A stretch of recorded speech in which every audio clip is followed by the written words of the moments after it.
Ladies and gentlemen, it's Friday night, and it's Greasy time. JD Simo coming at you from the funky basement in the house of grease. We're going to have some fun tonight. JD got a haircut. All right. Let's do it.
Everybody, a little bit of San Jose.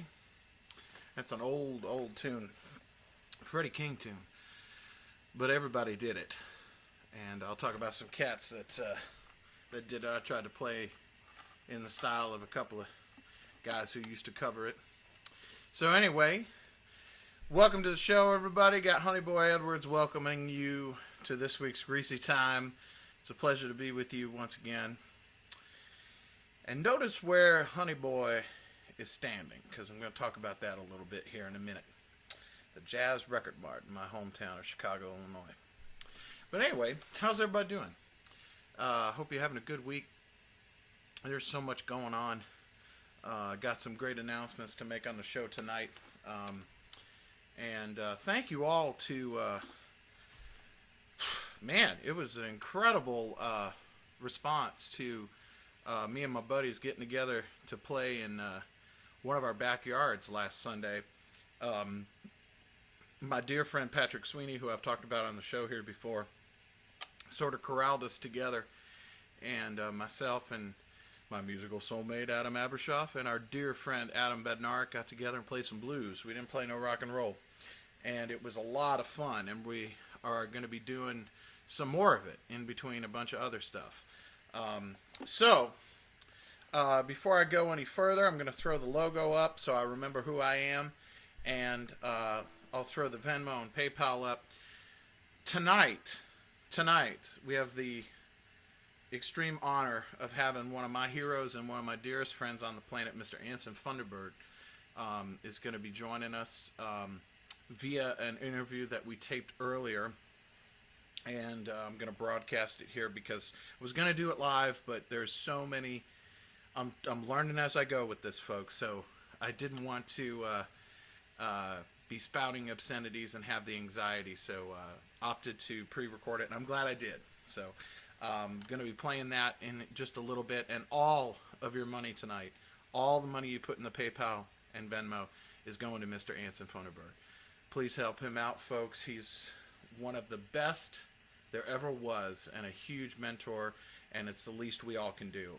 I already put some money in the jug myself. So ladies and gentlemen, tip away, baby. Giving it to a legend. Get him a steak. All right? So, moving forward, before we get too deep in it, remember Spotify. Follow me on Spotify. JD Simo. Just look me up and follow the page. The new single Love is out, and One of Those Days has also been out for a little while. My new record comes out August the 21st, which is coming up right around the corner. There's going to be some cool things I'm going to be doing around that, and there's definitely going to be some exciting free giveaways, if you will, some stuff coming up. And also, I've got a lot of questions about merch.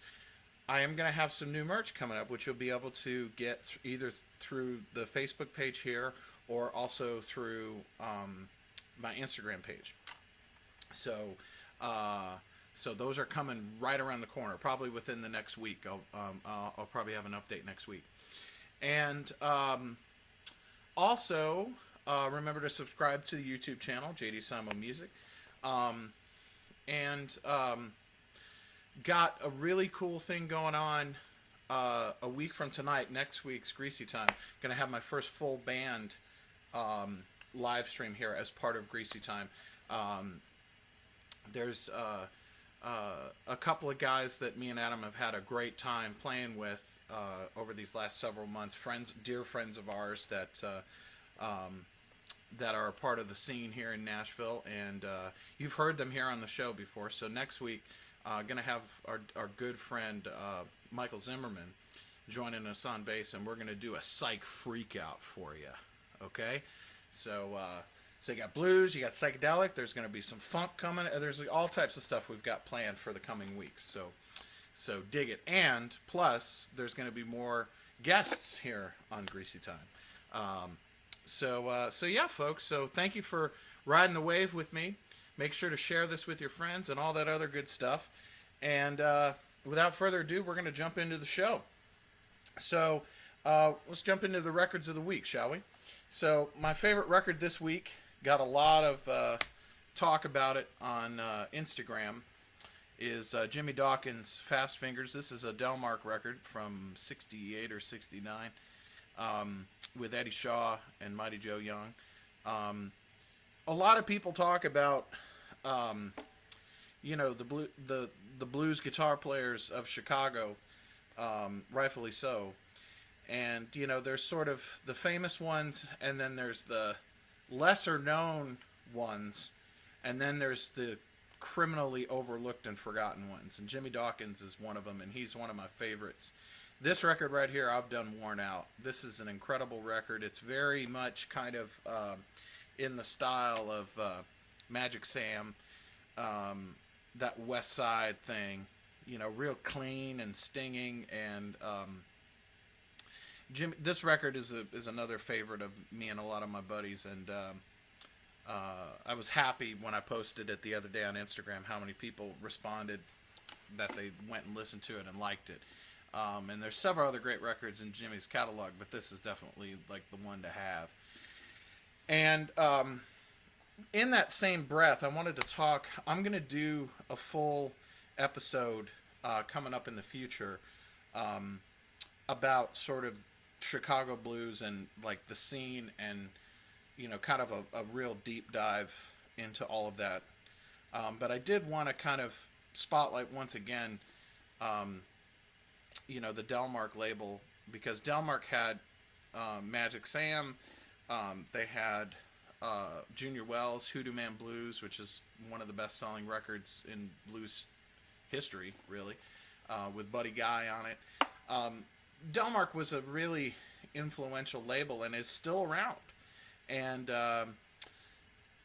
Delmark Records has always been connected to what you saw at the beginning of the show, the Jazz Record Mart. Now, I grew up going to this shop. This is a world-renowned jazz and blues record store in Chicago. The original location, not far from where I grew up, closed not that long ago. But the founder, okay, now dig this. He's 88 years old, folks. Bob Kester, this guy right here, he's the founder of the Jazz Record Mart and the founder of Delmark Records. And this guy is still going strong and still operating not only the Delmark label, but operating his, basically the next incarnation of the Jazz Record Mart, which is this right here, Bob's Blues and Jazz Mart, which is a bit smaller than it used to be, but nonetheless, still going strong. And I highly recommend you going to their website, checking out their stuff, and definitely going to Delmark's website and checking out their vinyl and checking out their DVDs. They've got some really rare, Chicago blues DVDs that you're not going to find anywhere else. And Bob, I'm gonna talk back to Bob Kester's picture for a minute. I mean, this guy, it's pretty amazing that, he still is operating the same company that he founded in 1953 and has been successful at it all this time. And, has contributed some of the most important, music in blues and jazz. And, a huge, huge part of the Chicago, community.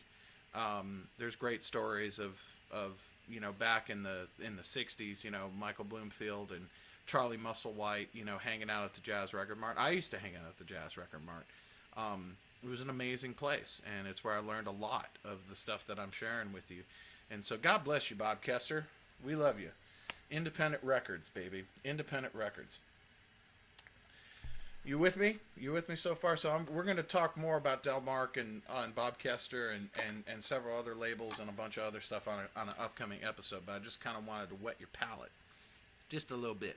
Just a little bit. So we got some new music that's come out in the last few days that's pretty ridiculously great. I'd like to start with my dear friend Patrick Sweeney. This is his new single, Wasting Time. Came out today on Spotify. It is a slice of funky heaven. It's him with our good friends, the Greyhounds from Austin, Texas. You've heard me talk about them. Pat's just one of my favorite people on the planet, and definitely one of the most soulful. And I really, it was really cool for me, those of you who aren't aware of Pat, you know, who tuned into the Blues live stream last Sunday, you know, getting to see him, you know, because he really is one of the best, um, R&B blues singers in the world, and also as a guitar player, he's probably one of the only, young guys that I've ever known that really knows how to play that Chicago stuff absolutely correct. You know, Jimmy Rogers, Eddie Taylor, those guys I talk about, and then also he's really steeped in the North Mississippi stuff as well. Junior Kimbrough, R.O. Burnside, T-Model Ford, all that kind of stuff. So anyway, check out his new single. It's badass. The Budos Band, Long in the Tooth. They have a new record, Long in the Tooth, coming out in October, but the first single from it came out the other night at midnight, and it is just fucking killer. So go check that out. And then Lee Fields' new single, The One Who's Hurtin' Is You. This thing's fantastic. This just came out a couple of days ago too, and I just, it's been on repeat a bunch, and I love it. So check that out. So now I'd like to actually talk about a couple of records that I can't believe I haven't really fully featured on the show. At this point, it's pretty amazing. I mean, I've featured like well over 100 albums on the show, and certainly at least 60 or 70 artists, and that means a lot to me, because it's like, obviously, I would love it if you bought my records and supported me and my art and all that, but it's, to me, this is about more than that. It's about trying to share what I value and think is great, and the thing that really means the most to me is when people reach out to me and say they hadn't heard of a specific record or a specific artist or something, and then they fall in love with it, because there's no greater feeling than when you find something new that you really love, whether it's current or old. And that's the other thing, is I'm trying to kind of bridge the gap here, where it's like, not everything that I think is awesome was made before 1972. There's equally as much amazing stuff that's out there right now, and you've heard me talk about it. I mean, the Budos Band, the Greyhounds, GA20, anything from Daptone, the Altons, and Jason Joshua and Los Yesterdays, and Orgone, and my buddy Jimmy James and the Delvon Lamar Organ Trio, my buddy Kelly Finnegan and the Monophonics from San Francisco. I mean, this is a really awesome time where some of the best music is being made that I've known of in my lifetime. So, like to talk about these, which is really cool. This is some reissues of old 45s. These are this is an old Magic Sam Cobra, and this is a 45 of All Your Love and Love Me With a Feeling. I posted that on Instagram about a week ago. And here's another Cobra reissue of 21 Days in Jail and Easy Baby from Magic Sam. These are just so killer. Here's an old Modern Records 45 reissue of Sally Mae and Boogie Chillin', John Lee Hooker. And here's Otis Rush doing, again on Cobra, Keep On Loving Me Baby, one of my favorite tunes, and Double Trouble, probably his most famous single. And then Excello, this is Lacey Lester, I Hear You Knocking, and Through the Goodness of My Heart, which this is really great as well. These are impossible to find originals of, and if you do find them, they're going to be thousands of dollars. These are a reissue series that have come out that I got hip to by my good friends at the Antone's Record Shop in Austin, Texas. Here they are right here, Antone's Records, up on Guadalupe, near just north of the college campus. I am buddies with these people, and these guys they're one of the many record stores that I keep an eye on, and I try and support with whatever money I've got coming down the pike. And those are just really, really, really, really cool, and I love having them. And one of the side benefits, if you call the shop or when things get back to some semblance of normal, when you can go in, one of the owners is no other than Mike Buck, the original drummer for the Fabulous Thunderbirds. There he is right there. So lots of really, really great stories. And so check out Anton's record shop as well as Bob Kester's up in Chicago, you record fans out there. And two records that, I don't know, I feel like I don't need to talk about these, but I just felt like since this was the Anson's episode and talking about blues, he's going to talk about a bunch of stuff in the interview. But obviously, here's an original Delmark West Side Soul, Magic Sam. This is the record that sort of launched Magic Sam. And this is a landmark album. And if you haven't dug into it, you should. Because this is an iconic record. And I feel like it's just as important as a Live at the Regal or Albert King's Live Wire Blues Power or something. This record is just as important, if not more important, because I feel like some of those other records are a little out, like kind of overplayed somewhat. And then the other one is Bobby Bland's iconic Two Steps from the Blues. This is a reprint. This is the one that I keep upstairs. I've got a couple of these because this is one of my favorite albums of all time. You've heard me talk about Bobby Bland on the show a bunch, but this is just another one of those records that it's like if you haven't really dug deep into it, you need to, because this is an important album. And Wayne Bennett, who's playing guitar on this, in many ways is as influential as B.B. King was in that time period, okay? And I don't feel like enough people kind of dive into Wayne's style, but it was very elegant and very uptown. It fit Bobby's music very much, and had a lot in common with T-Bone Walker and a lot in common with Lowell Folsom, and this is just a really great record. And so I don't want to spend too much time on it because I feel like these are important, and we want to get to Anson, right? So I'm gonna play one more tune, and then we'll get to the good stuff. We'll get to the Anson stuff, and I got some stuff to kind of get us going in that direction. So I'm gonna do a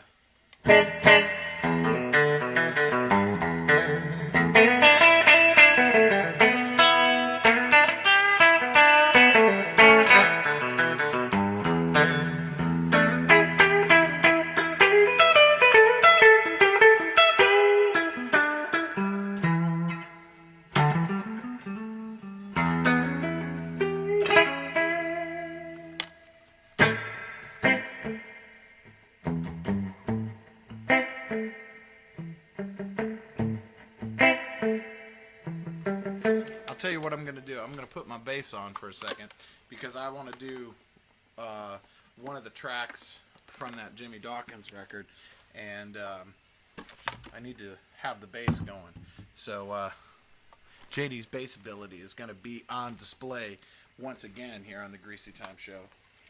And here's my old Hondo 1979 bass that actually, incidentally, Don Kelly gave me. This is a pawn shop bass that has been pieced together, and I love it because it's messed up and it's perfect. It's what I want. All right, let's do this now. Whoa, hey, oh, let's find the spot. Let's find the spot, right?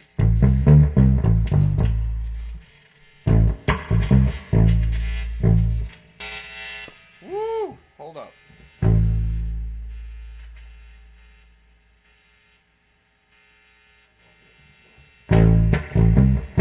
All right, let's do it.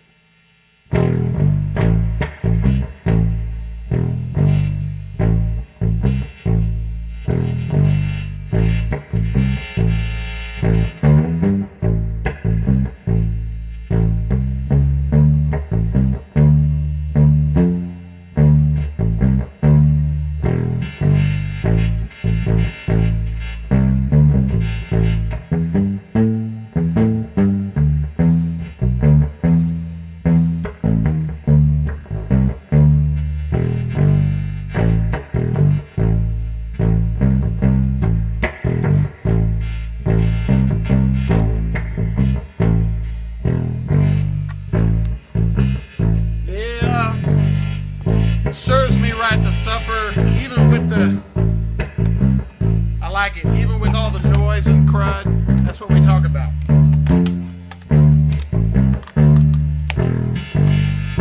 Noise is half of my shtick anyway. Alright. Let's get some tremolo going. Yeah, feels good.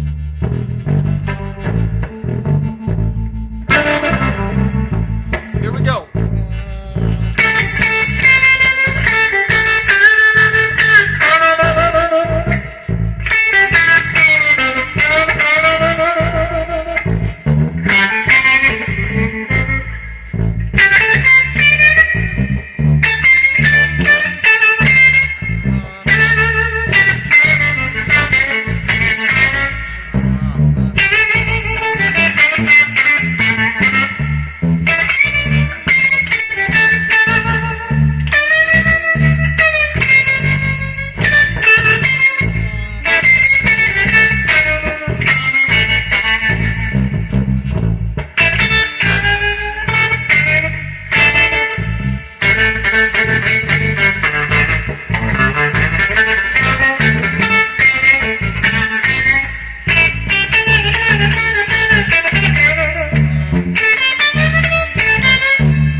Had a little bit of malfunctions, but you know, things happen.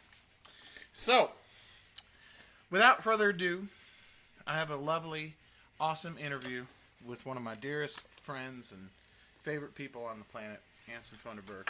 So before we launch into it, just want to give you a little brief thing. He's going to talk about, we're pretty much going to talk about his whole story in this interview. And he's going to guide you through it. But, you know, really, folks, you know, with the exception of Jimmy Vaughn, you know, I would say that Anson's probably the most important guitar player, my favorite at least, living out there.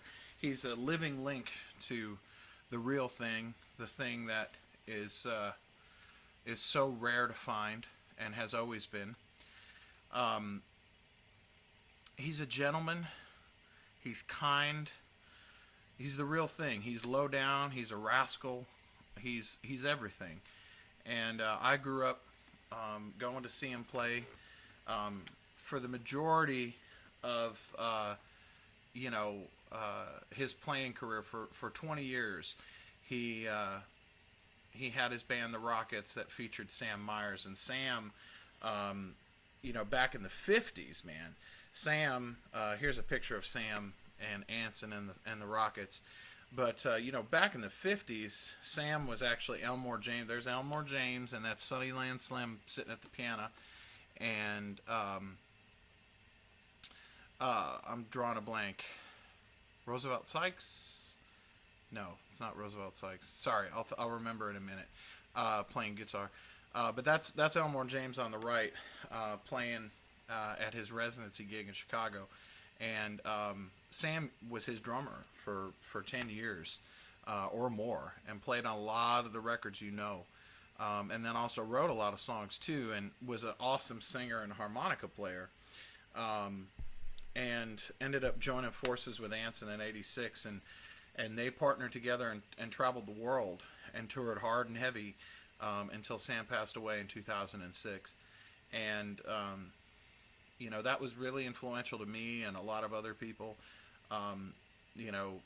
Anson Funderburgh and the Rockets featuring Sam Myers, the Fabulous Thunderbirds, those are, some of the most important, Hollywood Fats, there's a handful of those acts that were like as important as the old stuff, and I just can't believe that Anson and I have become as close as we have. I look up to him a lot. He's like a father. He's like a father figure to me, and he's been really kind and gracious to me and my family. And so, without further ado, here's a lovely, lovely conversation with one of the coolest people in the world, Mr. Anson Funderburgh. And remember, 100% of all the PayPal and Venmo is going to Mr. Anson Funderburgh. So, do it, baby. All right, enjoy it. I'll see you on the other half with a new track from the House of Grease. Sit back and enjoy. All right, folks, we got the man, the myth, the legend, my dear friend, Mr. Anson Funderburgh. See, he's scratching his nose. He's got the cool watch on. He's cool without trying. That's the epitome. How you doing, Anson? I'm good, JD. How are you doing? I'm hanging in there, baby. We hanging in. I'm telling you, man, things have sure changed here all of a sudden since January, I guess, or February. Indeed. And I mean, shit, man, I've gotten used to seeing you on a fairly regular basis, and I just can't. I'm having to deal with your incredible magnitude of many things, through digital means today. Well, at least you know how to do all this good stuff. Man, you talk about somebody that don't know much about all this. I'm trying, man. I'm trying. Good old Kid Anderson. He really knows how to do it. I'm just learning. Kid does know a whole lot about all this kind of stuff, but he's got some help over there probably too, figuring out all this stuff. But he's probably got some degenerates are probably rolling around there. he's going, those rascals don't know what they're talking about. Right, I'm telling you. Yeah.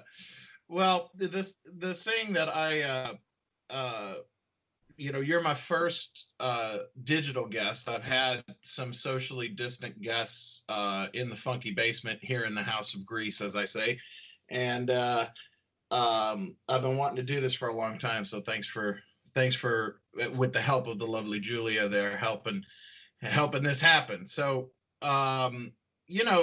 obviously you and I've been dear friends for a while, and so on, but what was it? I mean, I know obviously the Porter Wagner show and all that stuff when you were growing up, but as far as like the first thing that really like lit your fire, that blew your skirt up, as it were, when you were a kid, was it one thing in particular, or was it a combination of all those different influences that were just around you? Well, I mean, no one played an instrument in my family. So, just listening to music, my mother and dad loved to dance. So watching people dance, I've been watching people dance my entire life, whether it's my uncles or my mom and dad or whomever. But, for country music and stuff, my mother and dad loved country music. And back in those days, country people would do like a Jimmy Reed song. They'd do Bright Lights, Big City, or Big Boss Man. I always liked those things. And there's a lot of similarity between, the songs and the message from country music and just straight ahead blues like we all like. We like all that stuff. Mm-hmm. When I was a kid, my mother bought me my first round hole guitar. I don't even know what brand it was. I've still got it. And she bought it from a lady that she worked with in the lunchroom at Plano Elementary School on Mendenhall. And she bought it from the lady's daughter. And when she brought the guitar home to me, she had a box of 45s, and in the box of 45s was Honky Tonk, Hold It, Kansas City, Hideaway, Freddie King, and Snow Cone, part 1 and 2. And man, I just, when I've heard those things, it just blew me away to how the guitars and stuff sounded on those records, and I loved them. And I don't know. I mean, that was probably, I was a kid. I was in grade school. So, I mean, I didn't probably know exactly what I was listening to. I knew when I heard the Snow Cone, that drum kind of come in there. Yeah, man, it was like, holy cow, what is that? Is that a guitar? I mean, it goes up high that one time. It's, I thought, whoa, that's some pretty cool stuff. But I guess that's my first, far as real blues. But I mean, there's been country music and blues and around forever because my mother and dad loved music and they loved to dance. Yeah. When did you start playing, like in groups and stuff like that? Were you, and I'm assuming it was probably kids you grew up with, or was it older folk? No, kids that we all had bands. Boy down the street had a drum kit. His name was Tony, and Larry had a bass. And we just kind of would go from there. But me and Larry and Tony, man, we learned, Booker T, green onions, and all that kind of stuff. We'd play that for 30 minutes at the whack. There we go. But it was cool, and we had a great time. And those kind of memories that you share with people. I mean, you'll never forget that. You'll take them till you're not here no more. So absolutely. Yeah. When so I mean, talk about the I mean, we've talked about this a bunch, but I mean, obviously when you were growing up, in the Dallas area, there was so much going on in that area, both people that were from your generation, but then also you had Jimmy Reed coming through town on a fairly regular basis. You had Freddie King basically playing locally when he wasn't touring around, and a bunch of other stuff as well. And so, I mean, as far as now, obviously you were up in Plano, so I mean, when did you start coming down out of your neighborhood, so to speak? Like, were you like in high school, or was it before then? Oh yeah, that was the cellar that we always used to sneak into. Remember, evil spelled backwards is live. That's true. Well, I'd say that we did a pretty good job of living. Sometimes I look at myself in the mirror and I realize that I've lived pretty good. I've enjoyed living. But make a long story short, I'm guessing, I was playing in bands by the time I was, 14, 15 years old. And there was a dance, which people have heard me talk about this before, I guess, is called the Texas Push. And all these people that dance this dance, they danced it to shuffles and strolls that were about 120 beats a minute, which that probably doesn't mean anything to anybody but me and you, but it's a shuffle. You'd be surprised. Yeah, yeah. And kind of a mid-tempo shuffle. It's not a jump but they dance this dance, and man, I grew up playing for all these people, dancing this dance called the push. And, you know, some of that, I mean, I love the music. I love the blues. I love country music. I love jazz. I love all kinds of music. But, seeing that dance and, you know, and watching them dance to Hideaway or Kansas City or Linda Lou by Ray Sharp, or, I mean, he was a local Fort Worth guy, you know. Sharp and the Razor Blades. Yeah. Uh, Ray Sharp and the Razor Blades. Yeah. right. That's right. And I mean, it's probably, like I said, 15, 14, 15, 16 years old. I had to have one of the members of the band. They were all in college, and I was, you know, Not. I was, and Alice Davis was her name, but she had to sort of be my guardian, or I couldn't get into any of these places. But we played a ton of, places where people went and danced and had fun and, drank and cut up and, just had a good time. I was kind of a kid, just kind of watching it all go by. Sure you were. You weren't participating in none of the crazy. No. You rascal, you. Um, the So when did you ever get to see Jimmy Reed? I did see Jimmy Reed, but it was after he, it was probably in the 70s, right before he died. Mm-hmm. I never really got to see him at the peak of, Yeah. I think probably some of the guys did get to maybe see him at Antone's with Eddie Taylor. They'd Yeah. bring Cliff, probably brought in, I think, Jimmy Reed a couple of times, or at least I know Eddie Taylor for sure. But Yeah. I don't remember when he died. What was it? 70 what?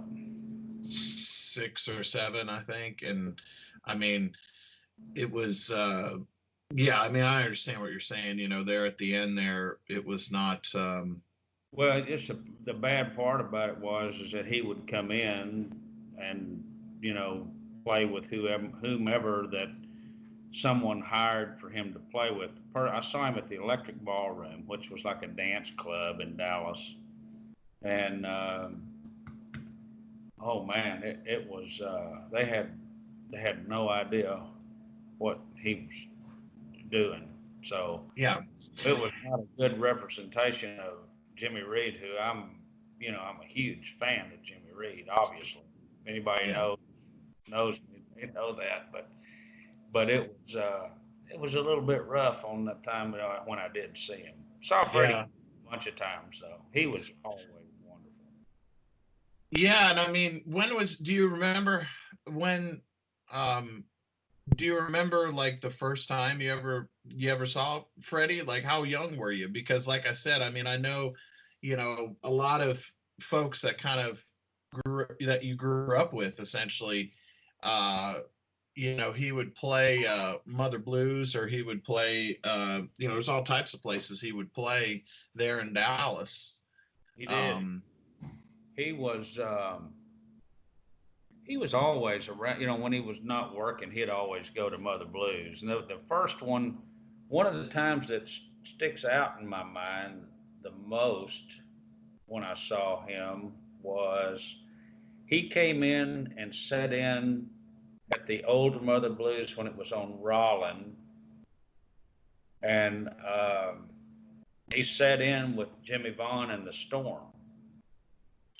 So that would have been Jimmy and Big Doyle and Big Doyle. There it was Jimmy and Lewis Cowdery. Okay. Keith Ferguson and Fred Walden. And I want to say Mike Kendrick was on playing piano. And they were awesome, man. You know, I mean, I used to go see them a lot, you know, when I could. And I went to see the Storm bunch when I lived in Austin, which was in 74 and 75. I lived. Yeah. But, this was up in Dallas, and Jimmy just gave Freddie his guitar, and he had that little Stratocaster on, throw it over one shoulder, and I mean, it's just like, holy cow. I mean, it was badass. Probably looked like a chicklet hanging on him. It looked like a ukulele for sure. On a little guitar, but yeah, man, it's a lot of our music has grown up, you know, has been involved in playing and watching people dance. I don't know if most people think that way or not, you know. I mean, but back in the day when I was really young, I mean, people danced and drank and had fun and smoked and listened to music, you know. I mean, it was just, that's kind of what people did. And all that came with it. So when did you, you know, obviously, well, actually, you know, I do want to ask you, because you've told me, and I've, you know, a lot of the people that watch this, you know, are really hip to all this stuff and really dig it, and they would love to hear about it. So, I mean, talk about Lightnin' Hopkins a bit. You actually got to play with Lightnin'. I'll show the folks that awesome photo of you and Big Doll, and you got your hair all the way down to your butt. And obviously, Lightnin' Hopkins being from Texas, you know, him, T-Bone Walker, Freddie King, there's obviously those kind of those classic guys that just they're Texans, they're yours, you know. And Lightnin' especially, you know, is you know, I think of Texas, I think of Lightnin' Hopkins, and you know, you got to be around him a bit, and obviously he was known to be kind of rough as a cob, and he scared me to death. I didn't know what to do, and you know, we were rehearsing that day when he came in, and the guy that promoted the show's name was Danny Brown. We played the Granada Theater times, and one particular time that I'm thinking about, he came in, and Danny wanted him to play piano on a song, because he actually, on some of his old records, those old folk records, he'd play like a gospel song or some sort of a song. Well, they pulled out an old Spinet piano on the stage up there, and they had somebody, he worked on that, a tuner came in and tuned on that thing all day. And Lightning came through, and Danny was pointing to him so I really want you to sing on, you know, play piano on a song. Lightning hit this one chord, he goes, that piano's out of tune. I can't use it. So, you know, that nixed that. But, you know, I don't know, man. You know, it was, for me, hell, I was scared to death of him. You know, he didn't have to say anything or do anything, or you just knew that he, you know, maybe he wasn't satisfied with anything that we did, you know. We were trying, but well, and Lord knows, I mean, he don't need nobody anyway. He could just sit there and just sit. That's exactly what he told the people that night. He goes, he goes, you know, y'all don't worry about a thing because we're gonna talk this over when we get on the break. And if we can't get it right, Lightning will do it by himself. Y'all don't worry about a thing. I'm coming. I don't know if the rest of these boys are, but I'm coming back. But he was something, man. He asked me to go get him a beer, and so, you know, he must have probably knew, but that I was a huge fan. I probably told him 15 times how much I was a big fan or something, you know. He asked me to go get him a beer, and so I went and got him a beer, and he wanted Pearl beer. That's the beer he had. So he asked me, he said, Anson, go get Lightning a Pearl. So I went over to the bucket, big giant bucket with ice in it, grabbed a Pearl, popped that top off of it, handed it to him. He wouldn't take it. I just kind of suspended in time. I was like, you know, it goes, Anson, don't ever drink no drink somebody else open for you. Now go get Lightning a Pearl. He wouldn't drink it. Man, that is some how shall I say, old-fashioned paranoia. I'm sure from experience. He might have got poisoned or something. I don't know what he was. You know, that's the only thing I could think of. But hell, I guess he was so rough on us that night that maybe somebody might have wanted to poison him after he got through. But but anyway, he was. You know, it was a hell of an experience to play with him because, you know, I was really young, and you had to listen to him, and he kept telling us that at rehearsal. He kept telling us that the whole time. He goes, "You follow Lightning, follow Lightning. Don't, you know, we're not doing. We're gonna you change when Lightning changes." And I mean, you know, and he would, you know, I don't know, he danced around a whole bunch that night trying to show us that we needed to learn how to listen. And that's kind of what I took away from it. I mean, that is the number one thing about being a musician, and it's why on a big part of what I'm trying to do with this thing, with this show is sort of instill how important it is to listen to as many different types of records and dig as deep as possible, because it's really, it's like, not only should you love music and like listening to it, but the more that you listen to and the deeper you go, there's all the things that come with it. You're kind of absorbing the way that a person phrases, that a word, the way to breathe, and also, we are what we eat, and it's like, there's so many times where someone will come up and they'll say, "Oh man, I dig such and such." They've learned a couple of names, right? They've learned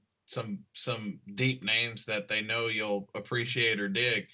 But then you see them play an hour later, and you know exactly what they've been listening to. And it's important, listening is the bedrock, and especially nowadays, and for the last, at least couple decades, the overemphasis on learning with your eyes instead of your ears, and I really appreciate everything you've ever shared with me on the subject, and that's a great example, that it's like. And so often it's the case. I mean, that's the other thing that reminds me of is, it's like youth, they always say youth is wasted on the young. And, so many great lessons that happen when you're young like that, that 15 years later you realize how, man, that fucker was right, you know. He was right. You listen with your ears. Follow me. Don't, you know, it's not just a straight ahead deal. You know, this is, you listen to me. It's three chords, but I'm going to change when I want to. And if you're going to play with me, you're going to listen to me and you're going to play, you're going to change it. Listen to my voice, you know, listen to where I lead you. And I mean, it's, you know, I don't know. I'm just, you know, music to me is being part of the conversation. If I can just be part of the conversation, I'm happy as I can be. And whether that's supporting something or soloing or just trying to figure out what everything should be, some sort of direction everybody's going, you know. Making music is a combination of everybody playing something, you know. So, Amen. So we get to, you know, sort of the mid, we're talking, you know, your mid late 70s here, and this is when a lot of people are starting to relocate to Austin. This is around the time that I think you got your guitar, right? yes. You got your Strat right around then, right? And yep. 75, yep. Yeah, and you formed the Rockets right around this time, right? Yeah. Initially. 78. We got the Rockets together in 78. And what was the kind of, I mean, was it you, did it just kind of happen naturally, or was it a thing on your part where you were like, all right, it's time for me to put together what I want to do, and these are the guys I want in it? Like, well, I'd played blues off and on forever. Yeah. And then in 76, I guess, 75, 76, I joined this band called the Bee's Knees. Mm-hmm. And had three lead singers, lots of harmony. And, you know, it was kind of an interesting, I look back at it and it was really sort of an interesting band in some sort of ways. You know, we really sounded kind of like a Loggins, Messina, I don't know, Jimmy Spheris. Mm-hmm. It was sort of mellow, like mellow rock or something, I guess is what you would call it. I mean, but you know, it was sort of, I look back at it and it was sort of an interesting time. But anyway, I was leaving that band, and Charlie Wers, your friend of mine, and he got me together with Daryl, and we started the Rockets. Daryl was playing in a band called the King Snakes. It had Freddie Cincinnati. I want to say Mark Pollock was in. Well, Daryl and Mark and Freddie Cincinnati. I don't remember who played drums. Mark Hickman was on bass. But I think Mark moved or did something, and I started playing a few shows with King Snake. But Charlie introduced me to Daryl. Mm-hmm. I'd known Mark since I lived in Austin. Mm-hmm. In the 74, 75. Mm-hmm.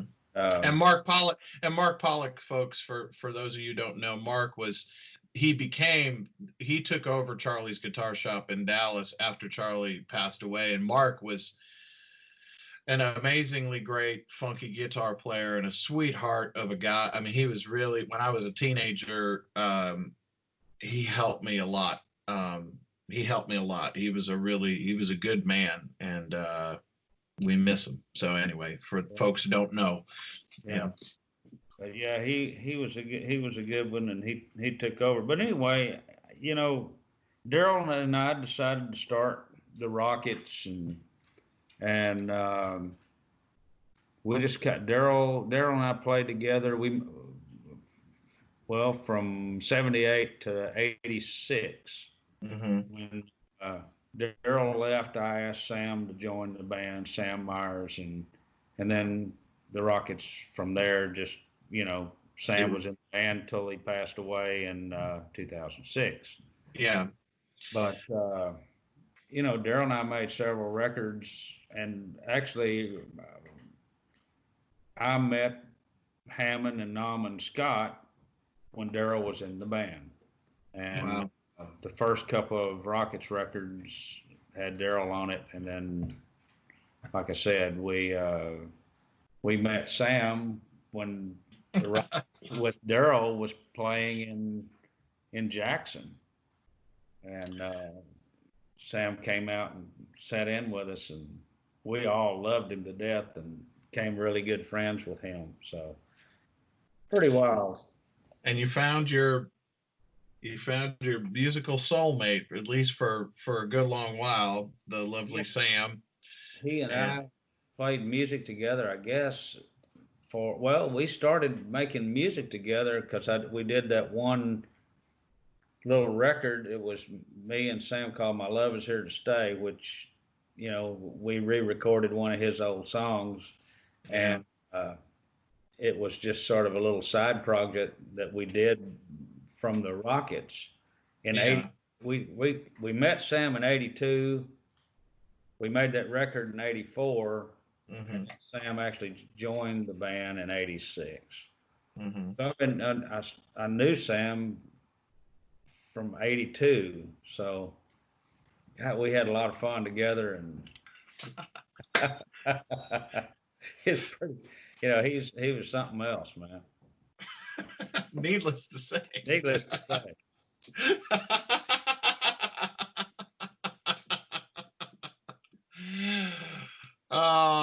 He was rough as a cob, but a gentleman. He was a gentleman. He really prided himself on being a gentleman and very eloquent and knowledgeable. Brother Anson, lay it on him. Lay it on him. I used to see you guys. You guys would come when my family relocated from Chicago to Phoenix when I was a teenager, and Bob Cortor used to let me come in and see y'all when you would come and play the rhythm room, and I'd sit in the corner shy, and I don't think I was always too scared. I never came up and said anything to you that I remember. I don't remember you And ever coming in and saying anything to me. I don't know why you didn't. I was scared. You were a hero. I was a kid, and Sam surely scared me. Well, Sam should have scared you. That rascal, ain't no telling what he would say. Or And he could be the nicest man in the world to people, and then he could be, just depending on the day, he could maybe not be what a young, inspiring musician would want to.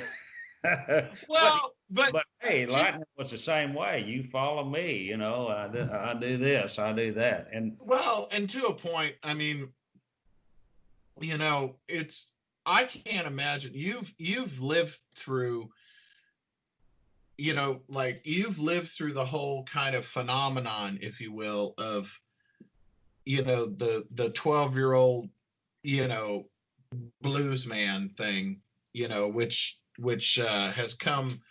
I see that lovely smirk coming on your face, and it's and that, not that there's any. I mean, obviously, it's like anybody can love what they want to love, and we all start somewhere. That's the thing. But there's a thing that kind of came in, after Stevie passed away, of the kind of uh, there's a certain element that is more sort of not in, how shall I say, not completely indicative of where the music is really coming from, and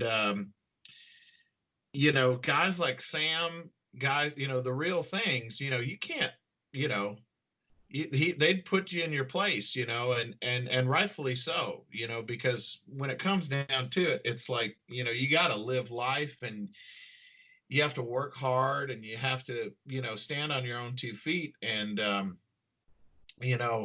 I, for one, and I'm sure you can relate, I was one of those kids at one time. You were a kid who played at one time.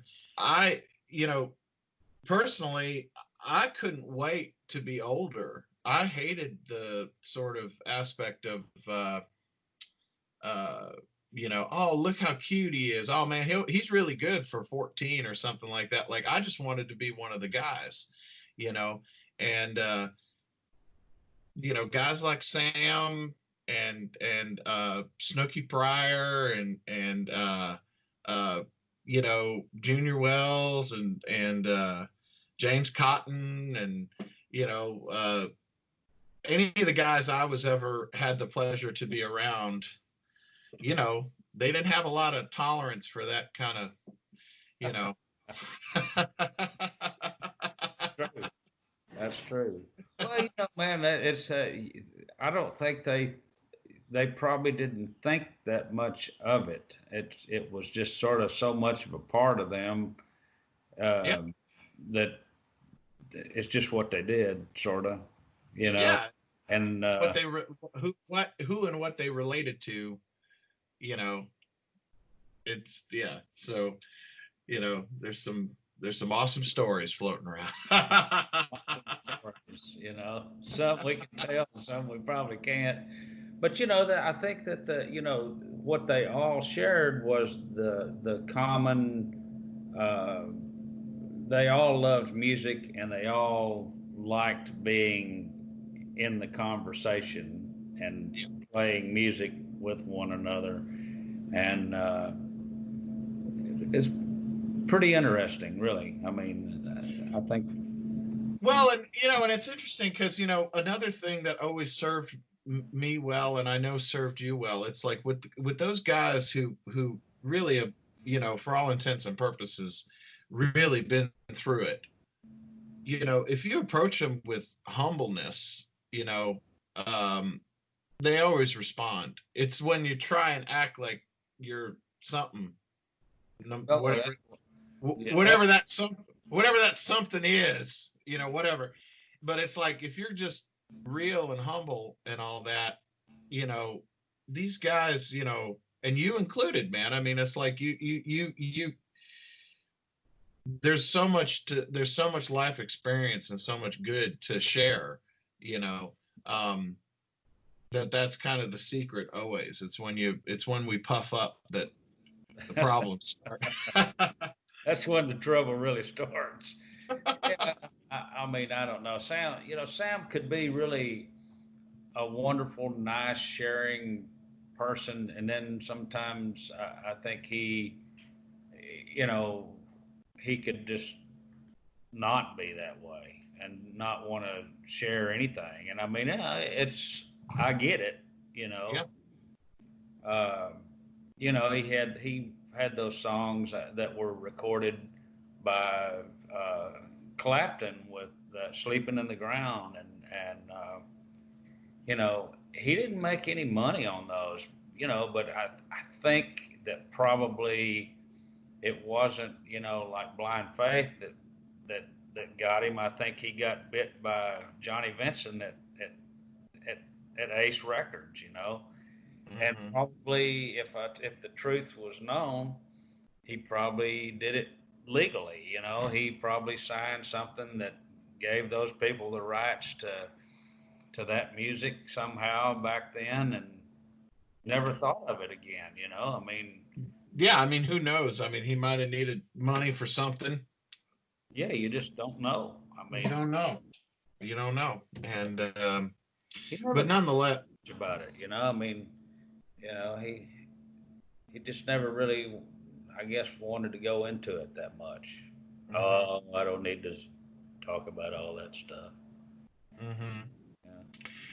Man, so I want to ask you in regards to some of the records in particular that, I mean, I pretty much know what you're going to say, but I want it for the folks out there, the records that you really are the ones that you always go back to time and time again, you know? Just my influences and things. Yeah, or that you just dig, ones that have been ones that you go to, because I like I said, I mean, there's several that we talk about, I know, but you know, You know, I one of my favorite records is that My Kind of Blues, that BB King record. Uh, that's that's that, you. that's a great record. I mean, I learned that record by actually picking it up and starting over and playing it and then going back. I've probably ruined more than one record from trying to learn how to play stuff on that record. Do you remember, did you just find that record on your own or did somebody turn it? Do you even remember? I found that record at a place called Treasure City in the cutout bins. Probably paid 99 cents for it or something. Well, you got your money out of that Got my bitch. money's worth out of that rascal. I got a lifetime of lessons on it.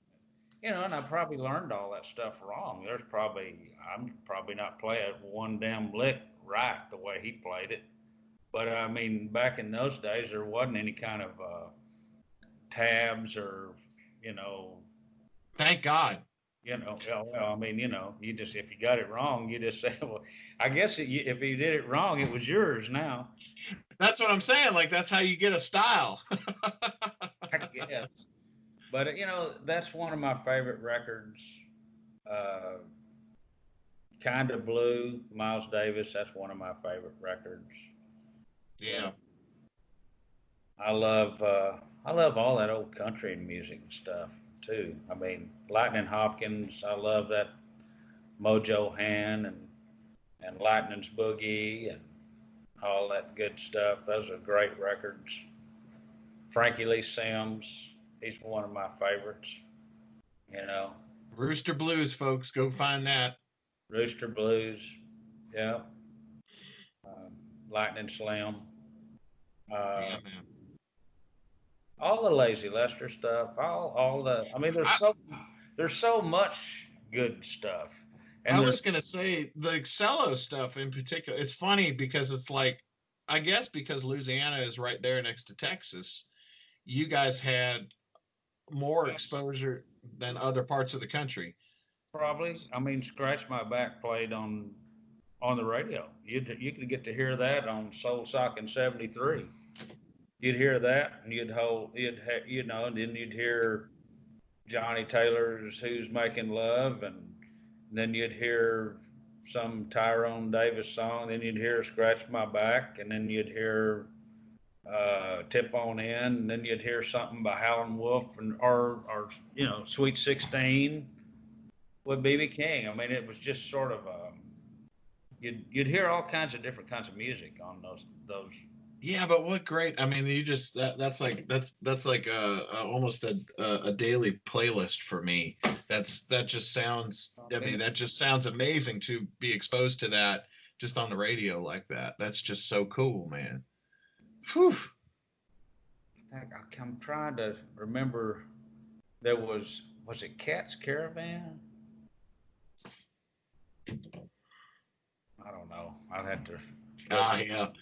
But and then as far as what of of your of your catalog that you've worked on, is there one or two albums in particular that you're most proud of, or is it one of those things where it's like there's stuff on all of them? I know it's like trying to like pick apart your children, but Yeah, I mean, I mean, you know I probably never made a record that I think I've made better records for people than I've made for myself.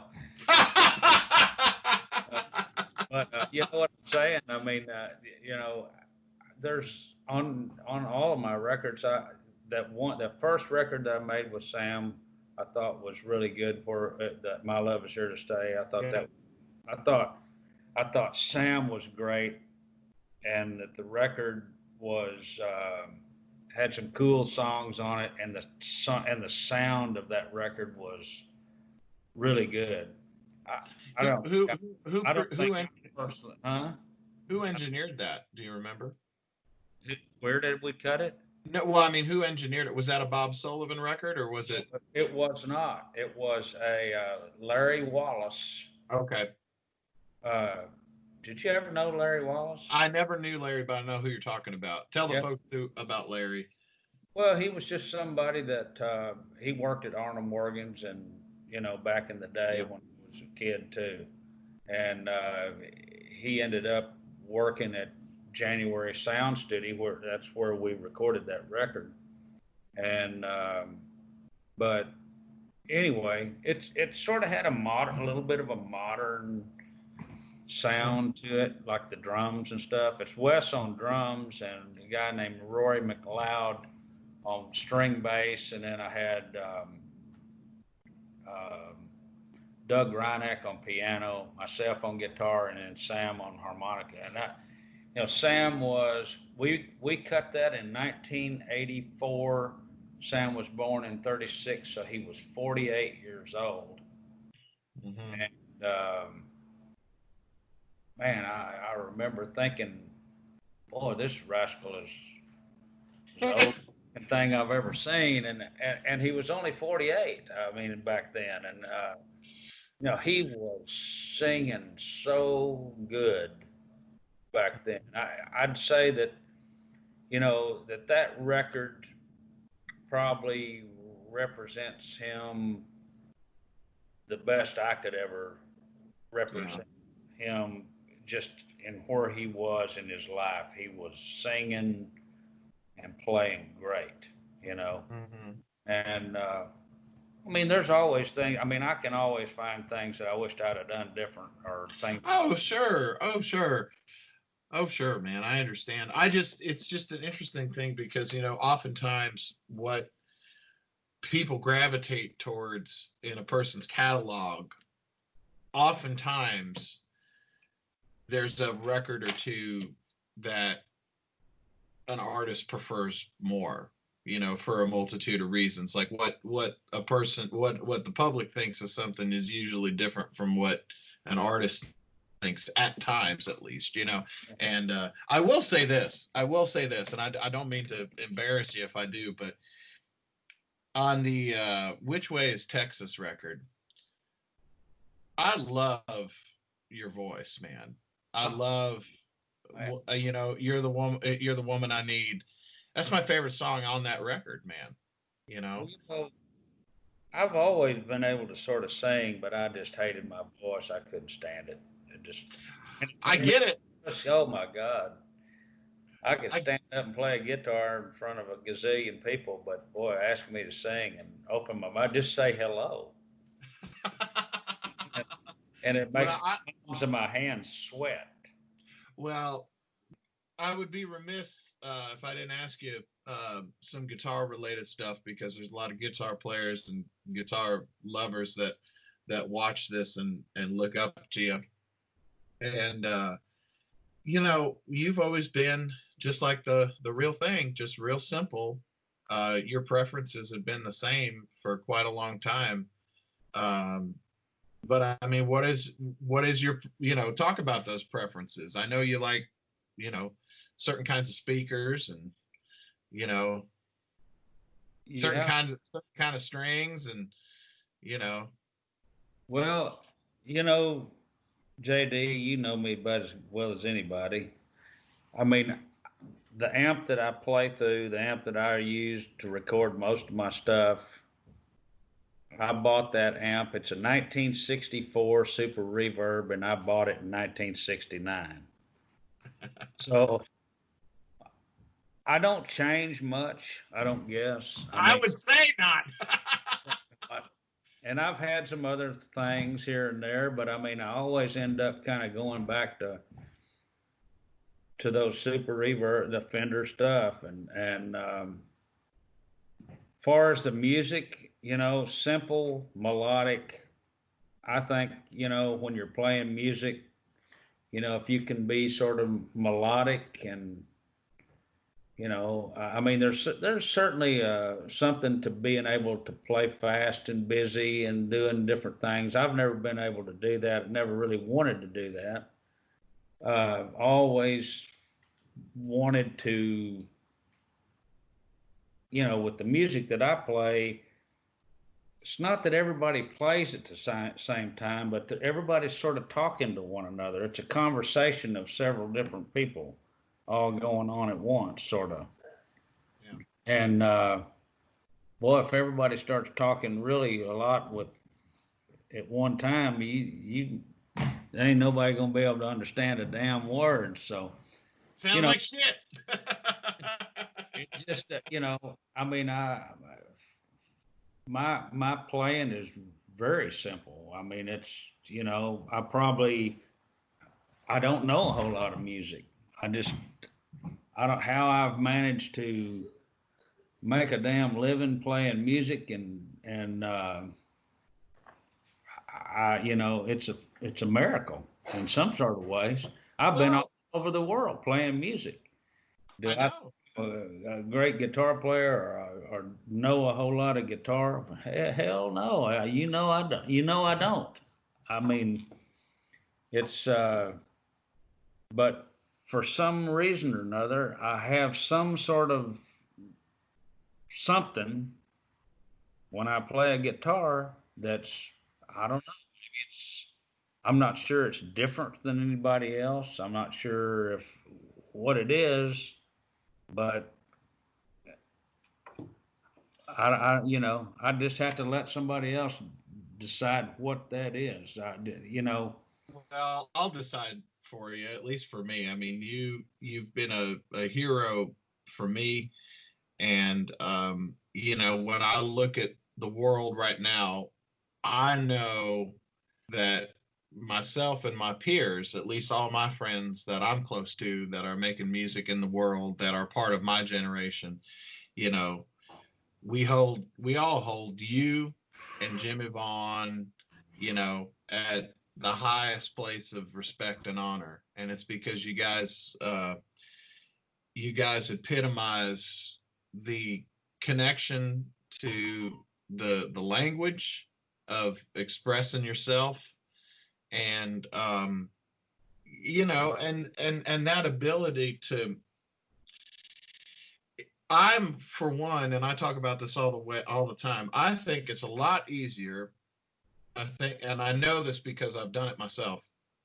I think it's a lot easier to learn something technical, you know, than it is to truly be able to emote through your instrument. That's my opinion.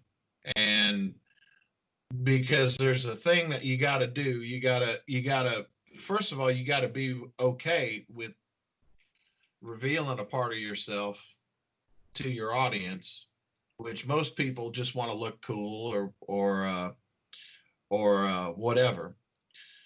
But you and Jimmy and you know the real thing, it's that thing where it's like there's no you have to do it because it's how you express yourself. It's how you it feels good. It's how you taught yourself to express what it is you got to express from an early age, and it's like breathing. You know, there's no. It's as Jimmy Vivino says. You know, heart to hand. You know, the mind don't get in the way of the emotion, and I'm really grateful. You know, for you in this world and you know the fact that we became friends and that you're literally like a family member to me is like an incredible bonus uh because you know I look up to you, man, and I think it's you know there's no higher place of respect, and I know that I speak for all of my peers and my friends when I say that, you know, because we all hold you in that same place, man. yeah, You but know. there's nothing you can't do with a guitar, JD, you know, I'm a huge fan of yours. Well, thank you. I'm honored, but you And know, it, I can't do what you do. So, well, you know, and but that's it. everybody's got their own little That's it. sort of what they do, and I mean that's kind of a good thing about it. It's just that JD, I don't do much. Well, you know what, man? What you do better than anyone else. You're the best Anson Funderburgh that the planet's got. You rascal. Well, you are stuck with me anyway. That's a good thing. I appreciate. Hey man, I'll ride the river with you. I'll dig a ditch. I'll lay in the ditch with you. I'll, whatever you got to do. I'm there, man. You know that. Well, So and I tell you what, and during these times, it'll make you scratch your head about when what we do is ever going to really come back. And I think I was telling you earlier that I actually got to play last night, and I hadn't played, gosh, since February. yeah, March, whatever. yeah. You know, I went out and did some shows in California. I think I did a cruise. I did a show in California, and then I worked producing a record in March. And after that, all of this, everything had sort of shut down. And man, I just kind of hadn't really played a lot of guitar. Just kind of been doing things, and it felt pretty good to play. But but even that said, going and being around, and I mean, this was a small function for Bubba Sullivan, who turned 80 yesterday. It was probably 30, 40 people. I wore a mask, and it's odd. It's different right this minute. I'll be glad when we can sort of get back, because nobody wants to shake hands. I mean, there's some people that will, but I mean, even me, it feels like it's people don't know what to do now. Yeah. I mean, Yeah. Whereas you and I, we'd come up and hug each other's neck and say, "Hey, and how's the baby?" But I mean, because of those kind of things, you can't, what do? You can't risk getting sick or whatever, So it's odd. It's an odd thing. It is, and it's, I'm really trying hard on my end to try and figure out all the different ways that I can be happy, and that I can still get to feel connected, get to play music, and I'm doing everything I can to sort of figure out how to move forward with it, and then include my friends. Like us doing this right now is one thing.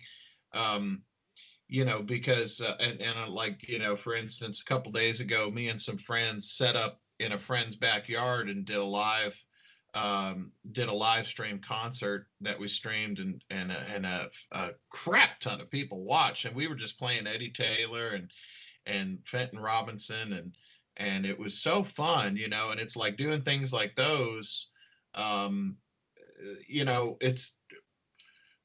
trying really hard to figure out how to do this, as things settle back, because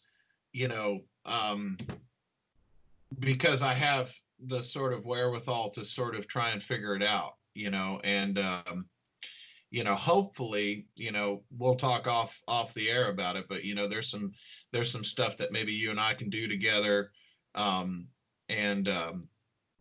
because I love you, and I just, I think it's the overwhelming feeling I get from daily being on social media and being more engaged with my peers and stuff than I've ever been, is the banding together of people to help each other through this, is pretty overwhelming and pretty beautiful. And it doesn't overshadow like rage and frustration and all that other stuff, but it certainly tempers it and balances it some for me. And that's, shit, man, that's all we can do, right?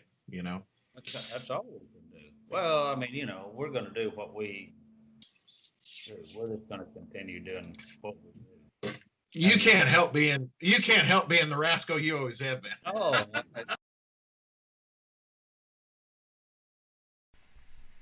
There you have it, folks. Oh, what an honor and a pleasure to have Anson as my first digital guest here on Greasy Time. There he is, folks. Man, what a thrill! I hope you enjoyed it as much as I did. It's one of those things where it's like I still can't believe we're as good of friends as we are. So, in any rate, folks, again, the PayPal and Venmo is there at the bottom of the screen, and 100% of all your donations tonight are going to go to Anson, and really appreciate it if you take good care of them for me. Like I said, I'm actually throwing some in the tip jug tonight as well, because I feel like I owe him a lot more than a couple of good meals or whatever it is I've done for him in the last couple of years. But nonetheless, he's just the real thing. And I wanted to mention my favorite album of his is this right here. This is his first album, Talk to You by Hand. He talked in there about his first partner, Daryl. This is him on lead vocals and harmonica. And this is a great low-down, funky blues record from the late 70s. And, Anson's just a kid here, and he's already a master. And it's just the real thing, folks. We're going to try and do some stuff together. Like I said, there's a lot of collaborations coming up. And I'll talk about all that in a moment. Are y'all with me? Y'all hanging in there? It's a groovy thing. It didn't crash. I'm so excited. I'm learning this as I go, folks. So, trying to figure out how to have guests and how to do all this responsibly and do it as best I can. Got new microphone set up tonight. Hopefully that's working good. Got new lights so that we can do this in HD, where you can hopefully see some more of the marks on red here, and maybe see my ring a little better. I don't know. I don't want you to see me better. And but at any rate, we've got a new song for you. I actually stumbled upon some original archive footage of the Brothers of Light, who did all of the psychedelic backdrop, the gels and moving the liquids around back at the Fillmore in the 60s. I found great high quality of it, and I'll just sit and listen to records with that going on my iPad or something with my little daughter loves it as well. So Adam and I actually cut a real fuzzy psych approach to an old Ike Turner song from the 50s. This is a song called You Gotta Lose, which the original version is one of my favorite tunes. But this is quite a bit different. So trip out and dig on it, and I'll see you in a minute. Here's You Got to Lose, the fresh slice of funk from the House of Grease here in the Funky Basement. Dig it. I'll see you in a minute.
so much fun tonight.